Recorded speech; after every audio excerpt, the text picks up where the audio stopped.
Hi everybody, welcome back to the show. It's Camila. I'm here alone today because Melissa has been on 85 planes in the last 48 hours pretty much. She is away covering some incredible futbol, as we know. But today, I'm really pumped to be here with an incredible artist. As you know, I love to highlight artists that I feel like you should know or music that you should be listening to. Today we have Ile in the house. She is a Puerto Rican Grammy Award winner, singer, songwriter, overall badass who stands up for the Puerto Rican community. We love her. You may know her voice from Calle 13 a while back. She was in there for over a decade or around a decade. I'm so pumped to be here with her today, and we're gonna dive deep into her routine, her new music journey, and everything in between. This is Hasta Abajo. Drop the beat.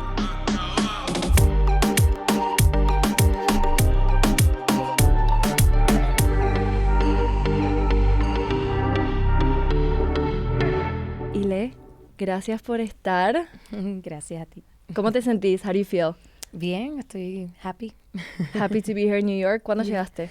Ayer, very late. Late at night? Yeah. And are you a morning person or a nighttime person? I don't know. I think I play around both. It depends on how well rested I feel, but I think that I am both. I can be a morning person, but like it depends. Some nights are cozy also. Love that. I want to start off this episode by getting a little bit into your like routine. So I know that you're traveling right now and you probably travel a lot. When you're home, what does your like morning routine look like? Or I don't know what time you wake up, but what does that look like for you? Well, I have to have coffee. Is the first thing, and it's then after that is like how I start my day. So.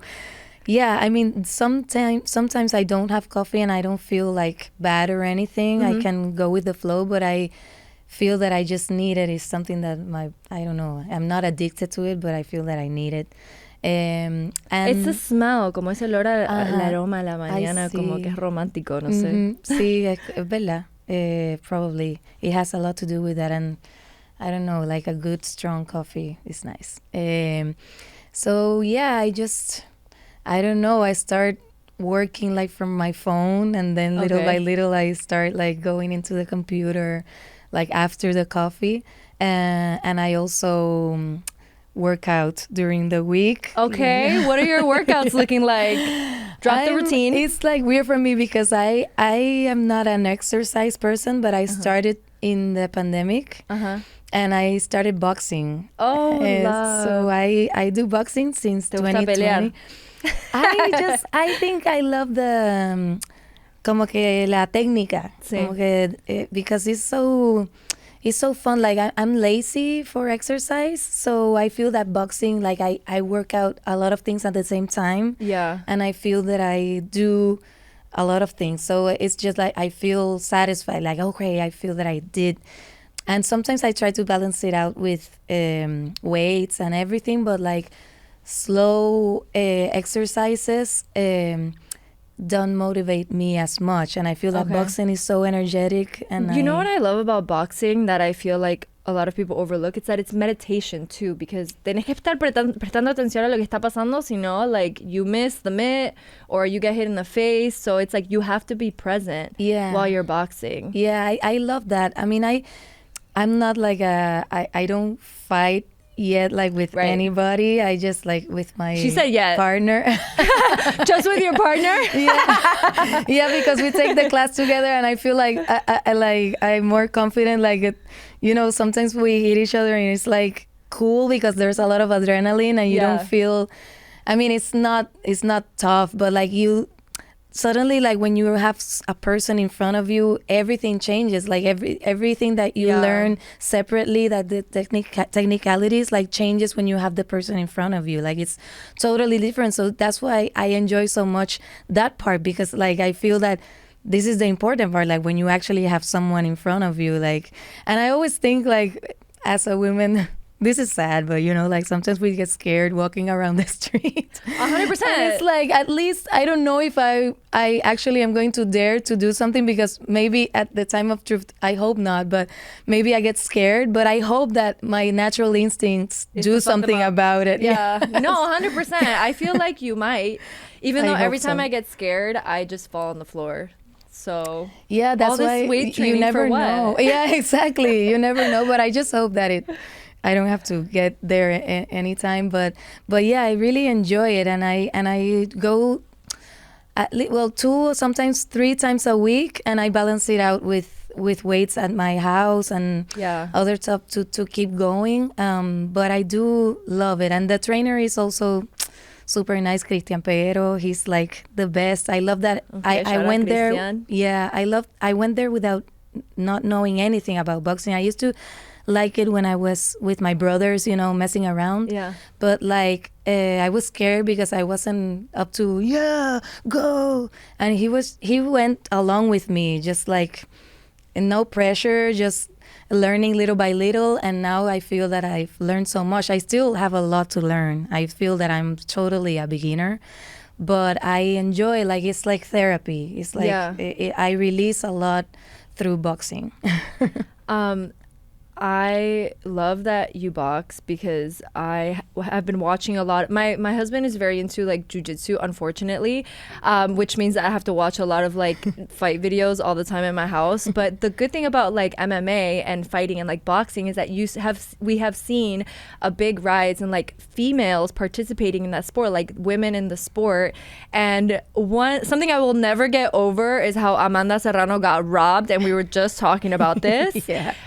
Do you follow boxing, Puerto Rican boxing? Yeah, I think it's something very cultural in Puerto Rico, even though maybe nowadays it got a little slower maybe. Mm-hmm. But yeah, when I was little, Tito Trinidad was like, we lived nearby where his house used to be. Well, we live in Trujillo Alto, that is close to Cupey Alto from where Tito is from. And I remember like the cars and everyone receiving him, and the whole like country like stopped and just watched Tito's fight, and also with Miguel Cotto.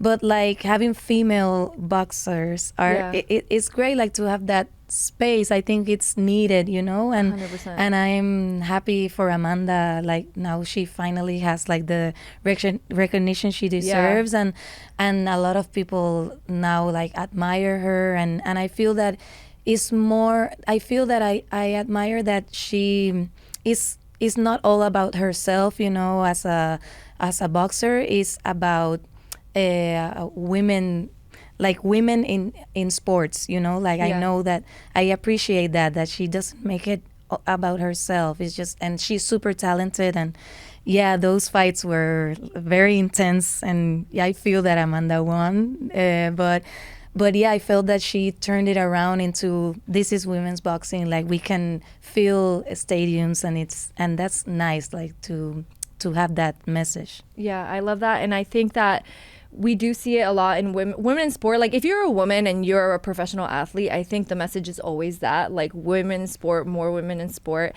And I think that something that you're doing, which is really cool, which we will get into later. I want to go in order, but is really owning Boleros as an empowered female in the space, rather than talking about like pain and stuff, which we will get into because Ile has a huge project, como Las Canto Yo. Sí. Que son boleros puros, right? They're covers, which we'll get into later. But I want to ask you one more thing about training.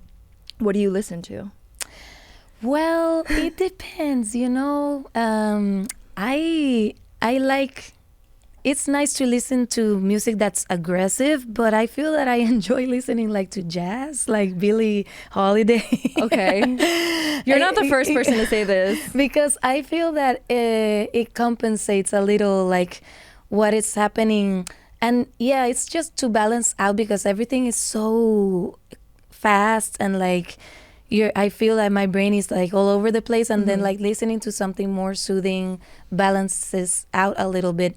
Unless I'm in another energy that I can be as well. And I can listen to salsa, and I enjoy almost everything with salsa, like old school salsa. Right.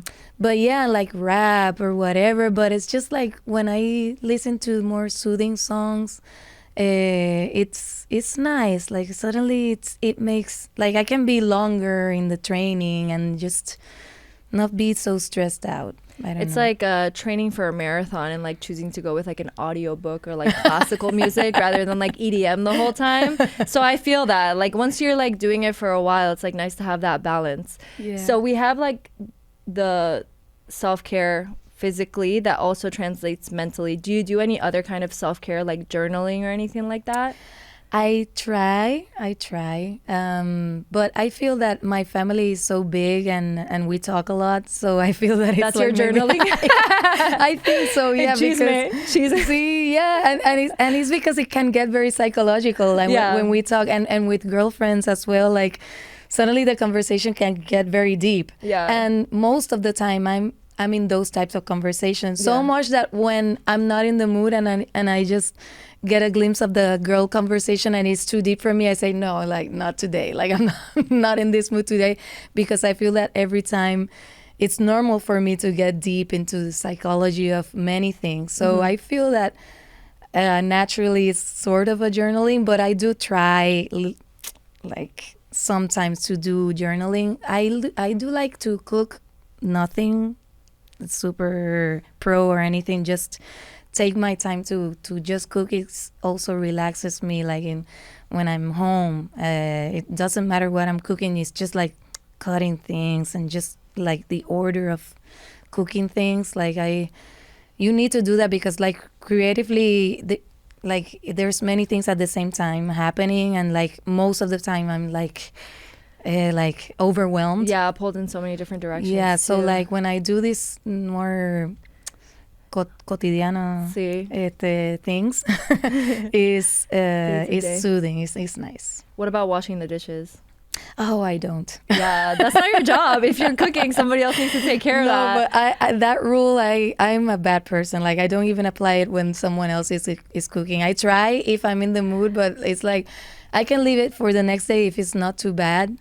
If it's too bad, it's like no. Like I try to. You're just busy doing soda mesa, you know, like connecting with the family. Yeah, and I prefer maybe in the next morning, even if I get angry about it, maybe I'm in a better mood of cleaning and doing the dishes. I also do that, which I hate about myself, because Yeah. it's like you could wake up and your kitchen could be super nice, but you know what? Yeah. We're going to do it in the morning. And that's okay. Exactly.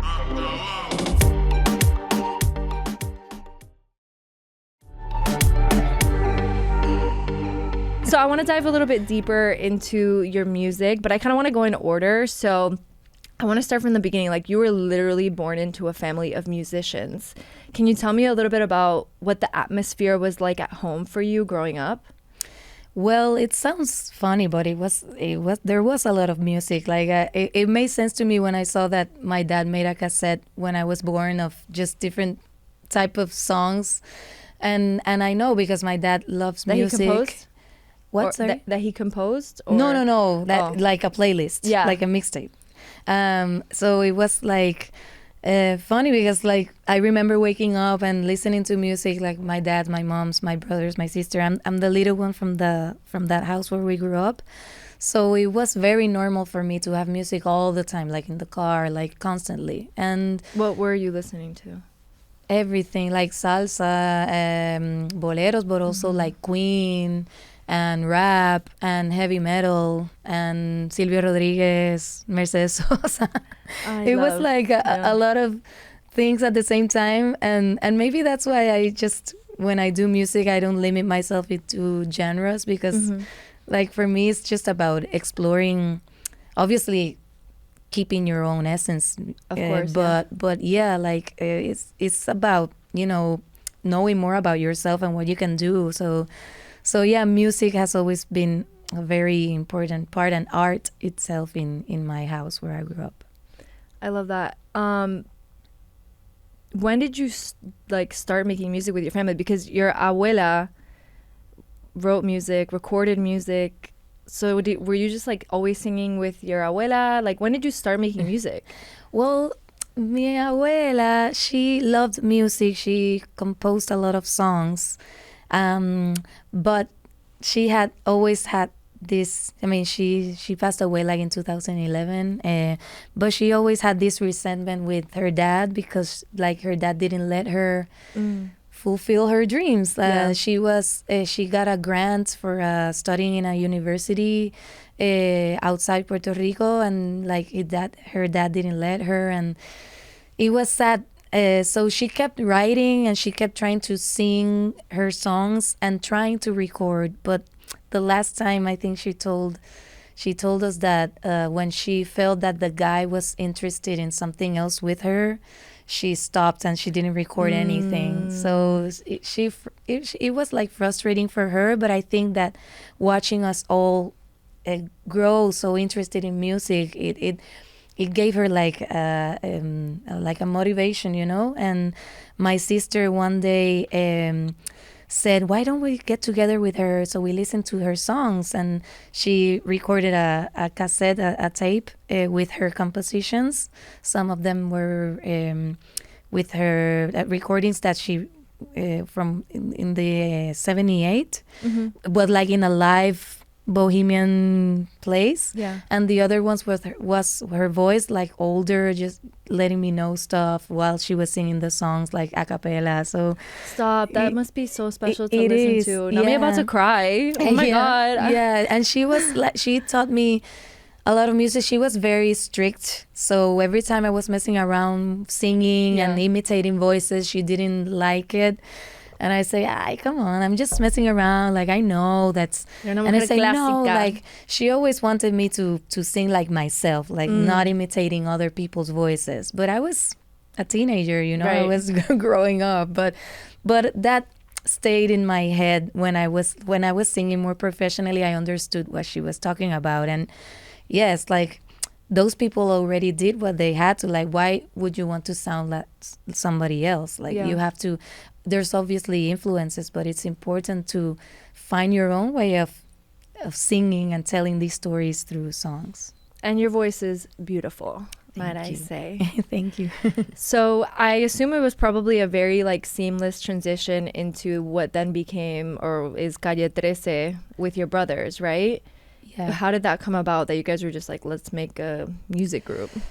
Well, since I'm the little one, they were like, come here, sing. Sort of. Because in the house we used to do like this, like, it wasn't like a proper talent show, but it was sort of like, because it was very just to make us, it was kind of funny and shameful in a way, just to mess around. Make you perform? They made me perform, and we they used to make my husband perform Phil Collins. Oh. And he's not a singer, so I feel you. Yeah, well, that was it. You know, it was normal for us just to make each other laugh about ourselves in the house, and since we're so many, it was funny, and just it started like that. And I remember my brother Eduardo, he had groups before, like music groups, and so for me, watching him making music was super normal. And René, even though he was studying art, animations, and everything, I remember him always writing songs, rap songs. So it was natural for me when they decided to do something together. I didn't know I was going to be part of it until one day.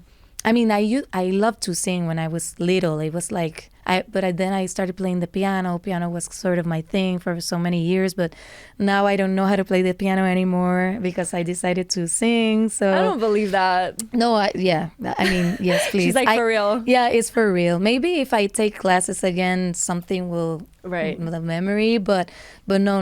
I never was that good in piano, but I felt that everything connected somehow, because singing for me was something that was more fun, and I saw it more as a hobby. But then when this happened, it made sense. It was like, like singing is where I feel most like myself, like where I feel I can express music better. So thanks to my older brothers, because maybe they had like a vision of myself I didn't have yet at that time. Because you were 16, right? I was 16, and René picked me up at school one day, and he said, yeah, let's go to Eduardo's. And I was like, everything was weird because he wasn't used to picking me up at school. So Right. I said, what's going on? And he started putting me some music in the car.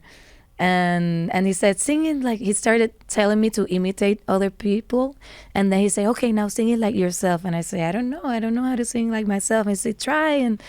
And that's when we started the song La Huacatona from Calle 13's first album. We did the demo in Eduardo's Eduardo's mom closet. We recorded that Closets demo. are great spaces to record. Yeah, definitely. So that's where we did the demo of La Huacatona, and then we started little by little, and it was like the same, for me, it was the same as the messing around at home, but then it got professional.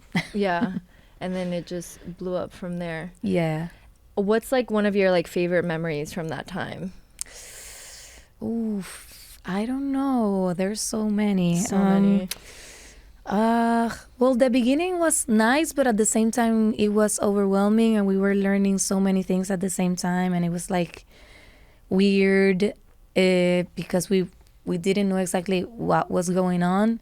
So maybe it could be maybe those times where we were already like we processed things a little better, and we got better at it, Yeah. and everything sounded good, and then we had like more audience and traveling a lot and getting to know so many cultures and countries, like that was very special, and I feel that I learned a lot, and I feel so lucky because like I got to tour since I was very young, but touring with my brothers and my family was even more special. Yeah. So I mean, those times were super great, and I'm super grateful. For sure. I wanted to ask you because you're somebody who is very young, starting in the music industry and like very forward facing, obviously with Calle 13.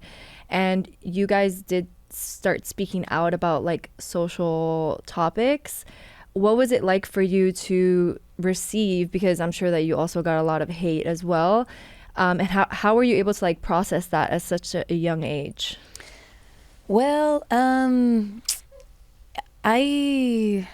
it was weird. I mean, I don't know. For me, I mean, from Puerto Rico, I think it all started more in Puerto Rico, and I was more used to that. So maybe knowing that type of hate from Puerto Rico got me to understand better the other hate from other countries. But yeah, I feel that in the urban genre, there wasn't so many. I mean, in Latin America, at least, I feel there wasn't so many outspoken mainstream artists, and that was like shocking for many people. And I think it was a process for everybody, because I know that many haters became fans afterwards, and that was cool because there was also a space for debate, and there was also a space for for understanding, you know. It's not about imposing anything, it's just about opening up the picture a little bit more, because like suddenly you realize that we have only most of the things we know are based on one small part of things. So it's like, for me, it's important to try to absorb as many as you can and create your own criterio propio. Y tener más journaling conversations. Psychological journaling conversations. I'm sorry. But yeah, it's just I feel that it's important to you know, if you feel the need to do it, and you're being honest about it, then for me it's important that you say what you feel like in your songs about things that surround you. Like, it's not everything about you know, like we're just a small part of a bigger thing, and it's important to also like to talk about uncomfortable things as well, like to open doors in that way and see in what discussion we can be, you know, and try to respect the differences and try to understand the perspectives instead of just accusing and just not getting deeper into things. Yeah. I have a lot of respect for that, and I always have from all of the things that I've heard you guys put out. Do you currently feel a responsibility to continue kind of like on that path, or is this something that's very organic for you that just comes on when like you're talking about something specific, or do you feel like that pressure because obviously like you're kind of known for somebody who like speaks out about these kinds of things? Well, I didn't like I felt that I when I started my own project, like I was so ready to start like on my own, like from zero, and obviously not super zero because luckily I already had like a fan base from Calle 13, but Of course. I know most of them expected me to do something similar from Calle 13, and you know, but I was just very chill with that. You know, I was very focused on my own thing, on my own instinct.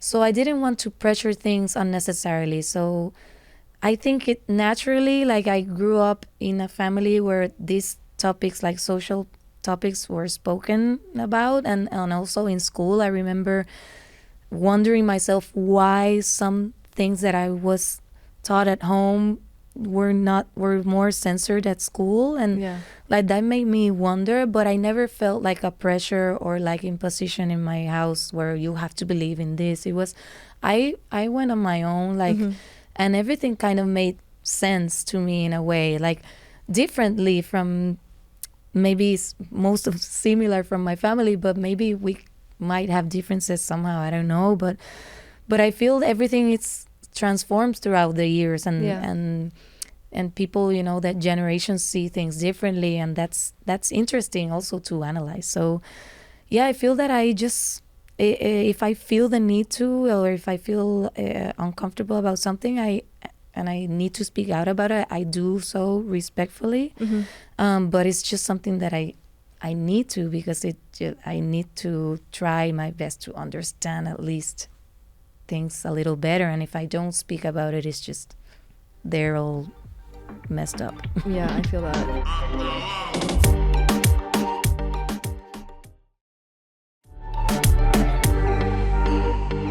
When you launched your solo career in 2016, making the decision as to like come out as a solo artist, how was it that you came to the creative decisions that you came to when you launched your first album? Well, my first album was very fun. I had in my first album, I have 2 songs of my grandmother. Es inevitable, ¿no? Inevitable, sí. And part of my creative team is... I love that you have your abuela's songs in there. Yeah. It makes my heart so happy. Yeah, me too. And when people sing them, it's so special. Yeah, like, because I mean, I say it all the time, but still a lot of people don't know it's my grandmother's composition. So when I tell them, it's like, no, like it feels so new. Like suddenly it's nice to feel that connection. I feel that she's present somehow. Yeah, always. But yeah, like part of my creative team is my sister Milena Perez Hoglar, which I also have compositions of her in my albums and in Inevitable as well. And Gabriel Cabra, my other brother. They're part of my creative team, so we work everything together. So I feel that I always felt that I wanted to play around with boleros and more traditional music, but I didn't want it to stay just there. So I explored with other things. I wanted to know myself from another perspective, not staying in this comfort zone. And it was super fun, but I mean, it was so ambitious. Like I recorded so many musicians, and I decided to do the mix, an analog mix that is so different from the digital, and so it made my head like a little crazy because like you have to perceive so many things, but it was great at the same time. Like I had that experience, and yeah, so it was very fun. It was like more from the heart. So literally that's why the album has a lot of connection with the heart, like from the heart to the, como se dice, del corazón, el corazón en la mano, como que del corazón a la boca. We have so many Spanish expressions that are from like very raw from the heart. So that's what that album Inevitable was mainly about. NPR said that you're a first-class interpreter of the classic sounds that flow through Latin America. I was just watching a video, as we all do, on social media, which was talking about how historically in Latin America we have in many countries there has been like this like praise of external cultures in Latin America, within like our communities. But I feel personally like within the past couple of years, even though I feel like this is something that you've always done, especially within the past couple of years, there has been a little bit more of that like internal discovery for musical artists, and that connection back to the roots of like where we came from and the sounds that come from our countries and our tierra. Is this something that you purposefully did always with your music? Because I feel like that has always been a part of like what you've done. I feel that it's so necessary to reconnect with like our musical history wherever we are from. Or I mean, I think Latin America is all connected, so it's nice to feel that we are a family, because like I always say, like Puerto Rico being a colony and being an island and having this complexities, like we felt that we have no identity sometimes, and like where do we belong? So like I think little by little we've come to realize that Latin America is our true family, you know. And we feel like a very deep connection with Latin America. I mean we are Latin Americans, but that's the level of thinking, you know, that like the colony works that way. Like you suddenly literally feel that you don't know where you're at. So like we are Latin Americans, but sometimes we're not sure about it. So when you listen to music, that's when you say this is obviously connected. Like it's obviously there's a very deep root in between Caribbean music, Latin American music. Like it's all a big family.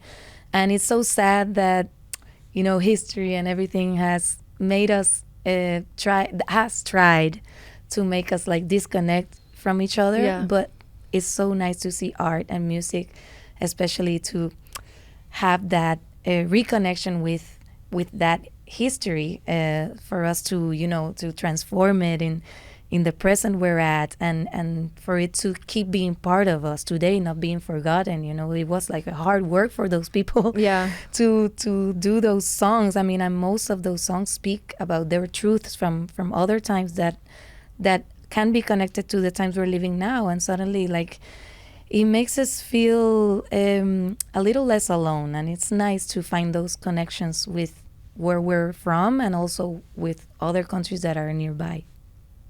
For sure. I've also heard you talk a lot about like rock nacional argentino, which I grew up listening. My dad is a big Sweet Generis fan, like Soda Stereo, Gustavo Cerati, like Charly Garcia. Did you spend a lot of time in Argentina or no? I mean, we have a connection with Argentina because we've always loved Argentinian music. But when we went there for the first time with Calle 13, it was like a very special connection. Like we love you there. Yeah, no, it was amazing. It was crazy. Like we went to Argentina a lot of times, and it became like our second home, you know. Like we felt like so much love and so much energy, and it was crazy. And you know, like Argentina is always here. Oh, okay. And that wasn't even in Argentina who said that. So let's go.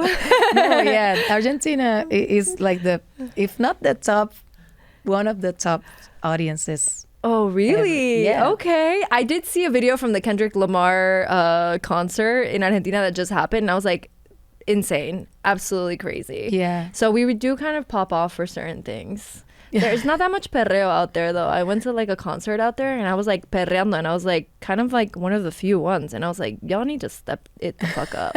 But it happened with Calle 13. I remember no one heard reggaeton by that time. It was like something weird, and I feel that national rock is so stubborn. That I mean, it's just like no. But I mean, I'm from Puerto Rico. You can listen to rock nacional and also listen to perreo, so it's all good. You don't have to leave one for I the always other. say that I'm an onion. I have layers. Me gusta perrear y me gusta llorar. So Exacto. There we go. So let's get into your new project, Como Las Canto Yo, which are all bolero covers or ode to boleros. Why boleros? Boleros are just a part of me. I mean, it's just it's something that I grew up listening to, and I love the rawness about it, and it's just like a space for me to be dramatic without justification. So I feel that it's just, yes, I can. And whatever, if someone says something, yo, it's music from another time, it doesn't matter. Like, I want to be Did you dramatic. feel that way when you were 13 and you were dreaming of this as well, or? I did. Like, I felt that when my dad taught me, like, more like, this is like a female bolero artist, like with La Lupe, and I started listening to her songs. It was like, so there are female bolero singers, and she's speaking about this stuff, and it's so it's so out there, and I love that. And I was a teenager, so I felt everything connected with that teenager energy, with that rage you have. Yeah. So it was very fun, and also La Lupe was very high, literally, like all the time. So it was like her sounds and her and everyone told me that when she sang live, she used to take her shoes off and her bracelets off. She like she had a lot of energy, and it like it was expressed through her songs, and her interpretation was amazing. So it was like nice to start learning boleros with her, you know. I mean, listening to her songs, because it was life-changing for me. So wait, for people who don't know what boleros are, can you like explain it to them a little bit? Yeah. It's that there was a time when balada started, and balada is like more of ballads, 90s, 80s, type of slower songs, but boleros are older. And my type of bolero, my favorites are the ones that started in Cuba. And most of boleros is like a slow version, but it's kind of more tropical.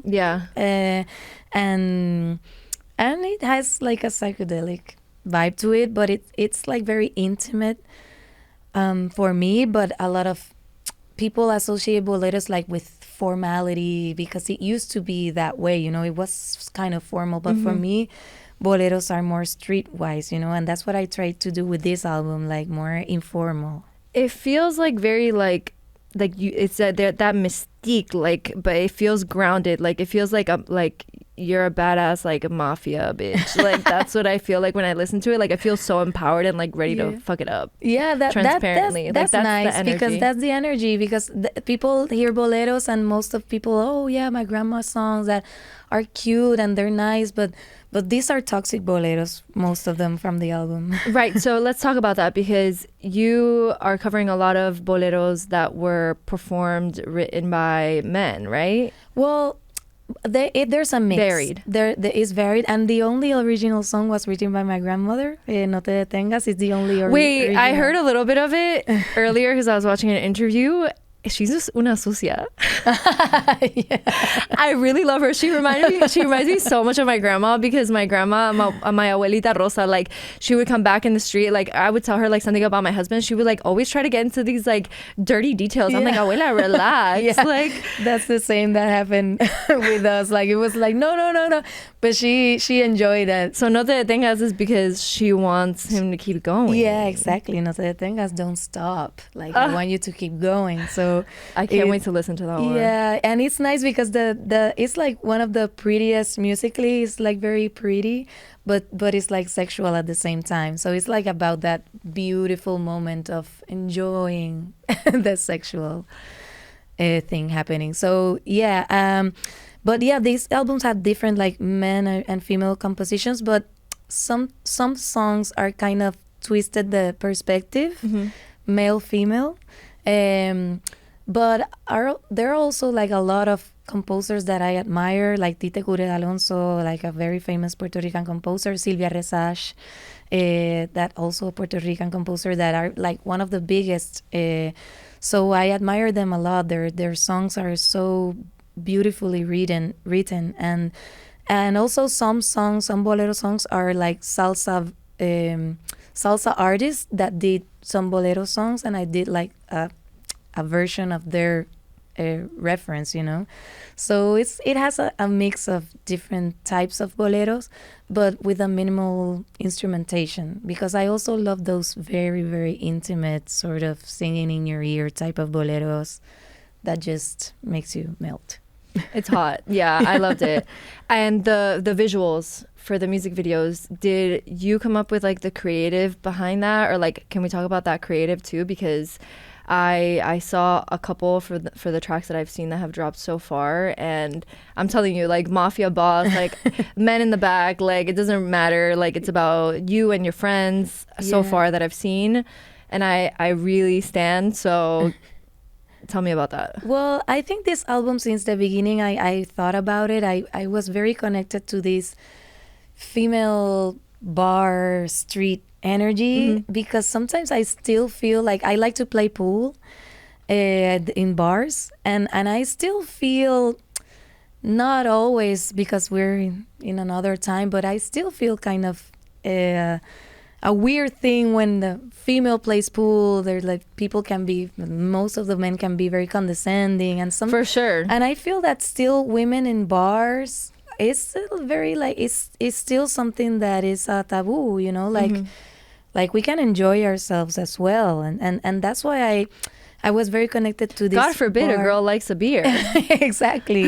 And it's crazy to think that nowadays these things are still happening, because sometimes you stay in your bubble and you feel, no, that doesn't happen anymore, but then you actually like go out and you feel like it's still, the patriarchy is still very present. So so I wanted to play around that, especially with boleros, that I feel that that was sort of the energy back then, but it was way more censored than it is now. I think, I don't even know anymore, but that's why all the visuals are in bars, and different energies, because the boleros speak about different things.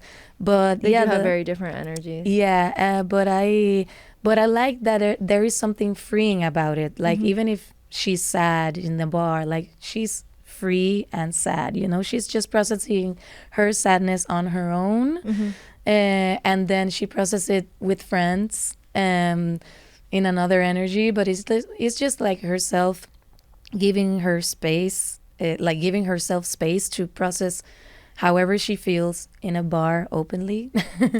So it's nice. I don't know, I've been enjoying this so far, because it's a little part of who I am normally. Like I like playing pool and going to bars and singing in bars. Like my dad as well, like he has done that. He still does it, like he still sings in bars, and so it's kind of like what I like to do. And Puerto Rico is so small, and there's so many beautiful bars, like in the mountains, in the beach, that you just go and relax, even if you're drinking or not. It's just, I'm gonna like get some recommendations for next time I go to Puerto Rico from Definitely. you, because I know you know all the good bars. Yeah, I still have more to know, but I can give you a lot. Perfect. When you recorded these tracks too, a couple of them you did in a single take? Yeah. Because you did them live, right? I tried to, but it is difficult, and some of them I just said, no, I better have like this moment and just think it through. But others were like, there's some songs that just don't fit when everything is so perfect and so polished, and especially the ones that are just guitar and voice, like when the most intimate ones, we did it in like live, and it was very special because the guitarists are guitarists from my band, so we have a very special connection already. So it's like we weren't even seeing at each other, because I was like with my mic and they were sitting in another, like in the same space, but we weren't looking at each other. But it was all feeling, you know, like they were following me and I was following them, and it's just as if we were in a place live singing it. So that was very special. That's awesome. And also, like, one take is crazy. Yeah. How many did you do that for? Well, the one song was the first take. Okay. And the other one, it starts the song saying take 8. Okay. So it was the take 8, the one that was perfect, because sometimes it's just silly things like, oh, like a stupid sound from other stuff, or like that interrupts everything, or maybe, you know, right, like everything's perfect, and then all of a sudden, yeah, there's an energy that you feel, that you say, this is the take. And when the song that was just the first take, like it was a feeling, it was like, is it possible? We did some more afterwards just in case, but then we said no, the first one was it. So it's just a magical vibe that you feel. Were there any tracks that you potentially, like any songs as a bolero connoisseur, if you will, were there any tracks that you like wanted to put on the album that didn't end up making it, or anything that like didn't make the cut? Yeah, I don't know if I didn't record them, but I had like a list. Some of them are songs that maybe I mean, I love them, but maybe it were a little too linear for me. So started picking, you know, the ones that I felt that I felt that I could had a little more dynamic, and I could rearrange more with my voice. But yeah, there's so many songs that, you know, I can keep going into that bolero hole. Yeah, so it's gonna be Como Las Canto Yo Part 2, maybe. I don't know. That's what I mean, my team said, oh, like already Part 2, and I say, Relax, let's everyone, start with the Part please. 1 and see how it goes. Incredible.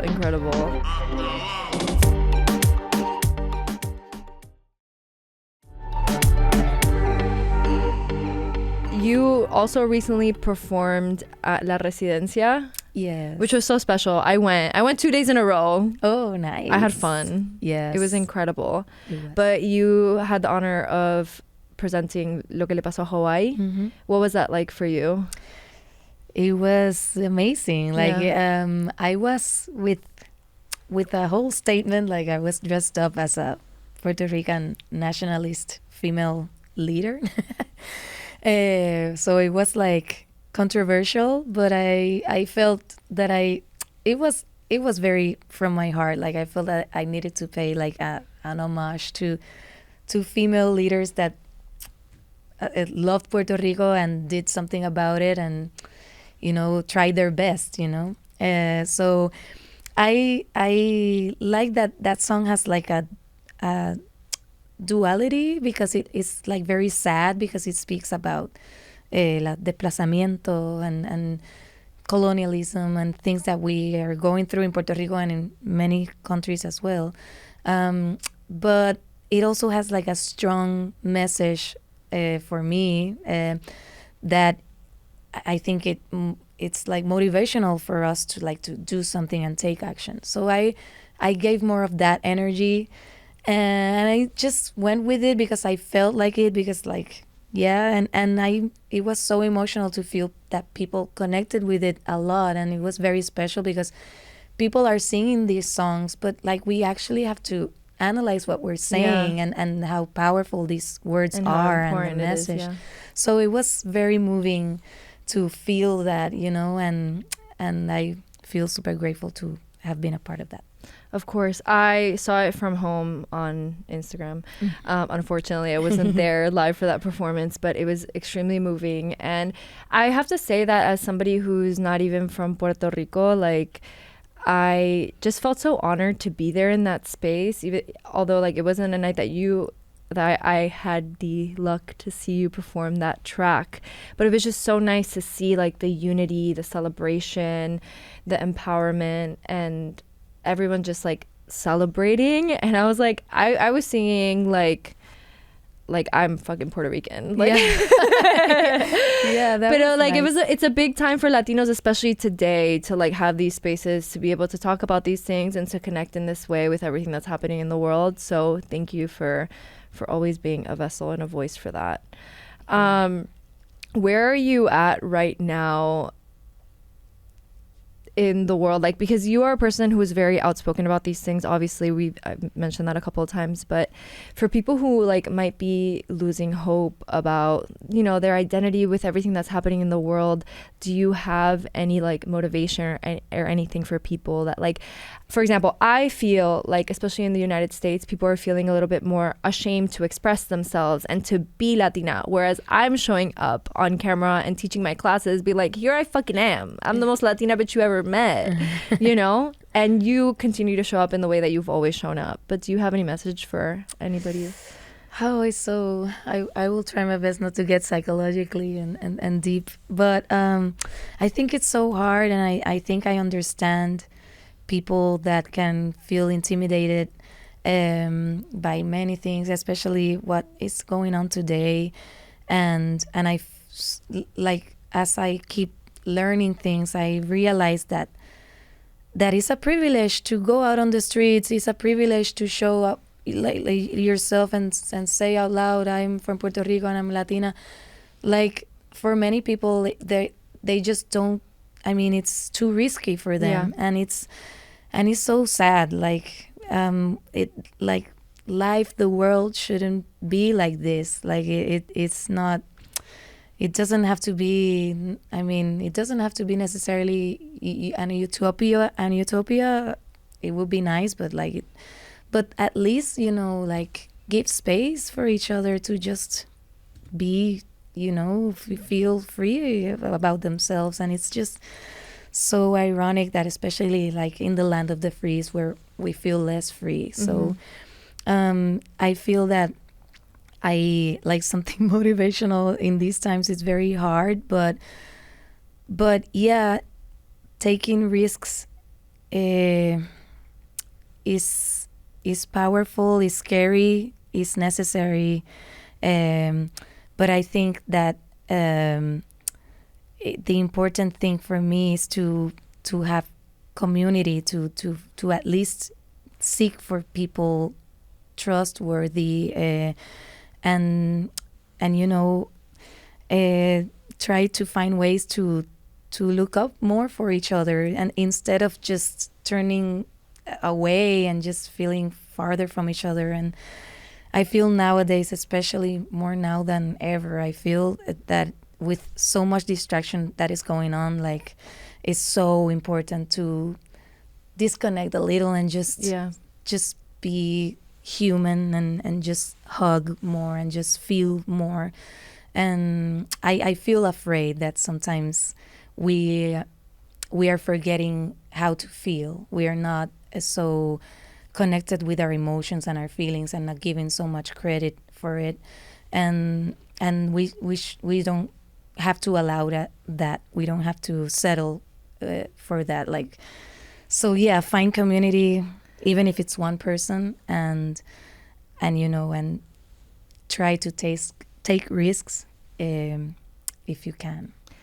Yeah, I think something beautiful that you mentioned too is like disconnecting to connect with yourself, to like feel your feelings, because it's very easy when we're just like scrolling to just like become so desensitized to all of the things that are happening in the world, and it's very confusing. And also, like, when you take a step back and you give yourself, like, I'm not saying like 5-10 minutes, an hour, I'm saying like a couple of days where you just like choose to give yourself space to be with yourself, and then you are able to process things and feel things in a way that's a little bit more differently, and you can have deeper conversations with yourselves, with family members, when you're present, rather than when you're just like moving on autopilot. And you also have the opportunity to like sit down and listen to music, but like actually listen to music and to the lyrics, and to digest like what an artist is trying to communicate and the feeling that they have. And sometimes you just want to get lost and feel like a baddie listening to boleros, or like, or like perreando to some reggaeton or hip hop or rock en español, whatever it might be. But those moments are more special. And every day I feel like they're happening less and less, where we just get to like sit down or just like have fun for a moment when we're just disconnected. So I hope that there's more of that. And I know that you have a couple of performances coming up too. Even in New York as well. But we are unfortunately running out of time. So I'm going to ask you a question that we ask everybody before we get into our last section, which will be quick, I promise. But de arriba hasta abajo, what do you think was the main factor that has contributed to your success? I know. ¿Cómo que de arriba hasta abajo? De arriba hasta abajo, like in your whole life, your whole career. Ya, exacto.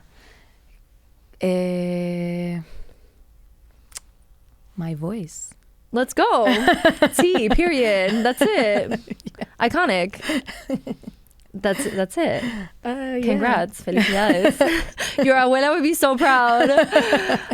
Okay, so let's move on to our last section. This last section is called Hágame Famosa, where Meli and I normally talk about music and sport and what's going on. We have you here today. So I want you to give us, first off, I want you to tell me like what your favorite tracks from your new album are. Hard. Okay. We'll start there. Okay. Piénsalo bien. Mientes. Pero ¿por qué? ¿Por qué? Piénsalo bien because it's like a very guitar, psychedelic, kind of trance-ish song. For me, it's very slow and it's like has a nice rhythm. And Mientes is like very dramatic and it like with guitars, requinto, and it's like it's I think it was a tango actually. It's kind of tango-ish but bolero I love it. at the same time, so it's a nice mix. And so many. Yo era una flor because it was a song that I learned from my mother. It was composed by Silvia Resach, and it's so sad and beautiful. Love that. So make sure that you could start there, right? Yeah, definitely. And then if you have any like up and coming artists or anybody that you personally are really listening to right now that you would recommend to our listeners. I'm super bad at this normally, but I see a first one that came to mind. Silvia Pérez Cruz from Spain. Okay. Rodrigo Cuevas also from Spain. Arriba España. Yeah, and from Puerto Rico, Chuy, that has been like they're like a group. Yeah, they're killing it. They are, and they're super nice. So yeah. Amazing. I have to ask you one last question because as a fitness instructor, there has been a lot of different times that I have heard Pal Norte in so many different remixes. Yeah, I know.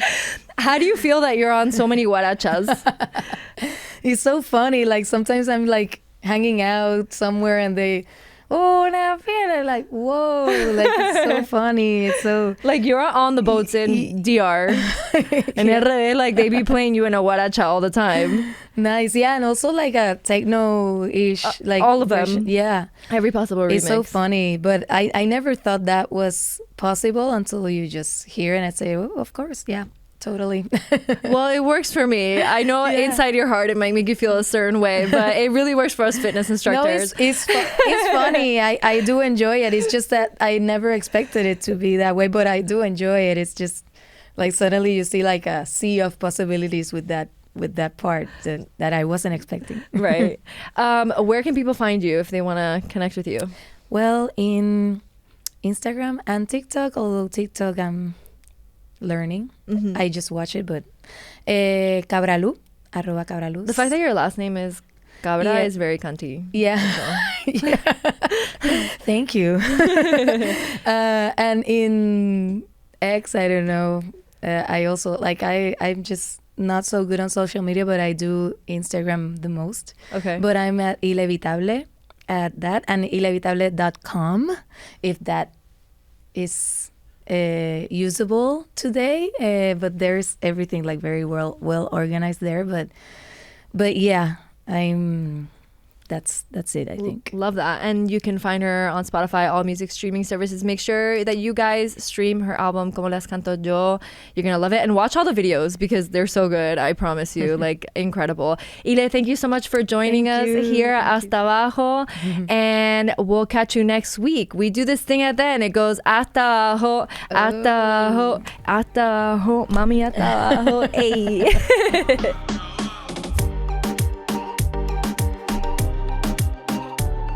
Hasta Abajo is an iHeart women's sports production in partnership with Deep Blue Sports and Entertainment. For more podcasts, listen to the iHeart Radio app, Apple Podcasts, or wherever you listen to your favorite shows.